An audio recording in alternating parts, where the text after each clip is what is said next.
தமிழ் ஆன்மீகம் YouTube channel பார்வையாளர்களுக்கு வணக்கம். நம்ம சேனலை முதல் முறையாக பார்க்குறீங்கன்னா மறக்காம சப்ஸ்கிரைப் பண்ணிக்கோங்க. ஆன்மீகம் சம்பந்தமான பல வீடியோக்களை உங்களுக்காக தொடர்ந்து பதிவு பண்ணிட்டு வரோம். சரி, வாங்க இன்னைக்கு வீடியோக்குள்ள போகலாம். 2026 வடபழனி முருகன் கோவிலுடைய வைகாசி விசாக திருவிழா இப்பொழுது இது குறித்த விவரங்களை நம்ம இப்போ பார்க்கலாம். பிரசித்தி பெற்ற வடபழனி முருகன் கோவிலில் வைகாசி விசாக பிரம்மோற்சவ திருவிழா கொடியேற்றம் மே 21 வியாழக்கிழமை அன்று காலை தொடங்கியது.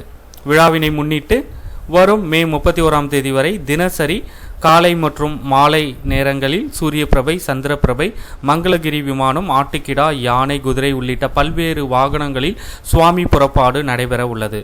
வரும் மே 27ஆம் தேதி காலை சிகர நிகழ்வான தேரோட்ட வைபவமும், மே 30ஆம் தேதி காலை தீர்த்தவாரி கலசாபிஷேகமும், மாலையில் திருக்கல்யாண உற்சவமும் சிறப்பாக நடைபெற உள்ளது. அன்றைய தினம் இரவு மயில் வாகனத்தில் சாமி வீதி உலா நிகழ்வும் நடைபெற உள்ளது. அதனைத் தொடர்ந்து கொடியேற்றத்துடன் வைகாசி விசாக திருவிழா நிறைவு பெறும். இந்த தகவலை உங்களுடைய நண்பர்களுக்கும் தெரியப்படுத்துங்க. நன்றி, வணக்கம்.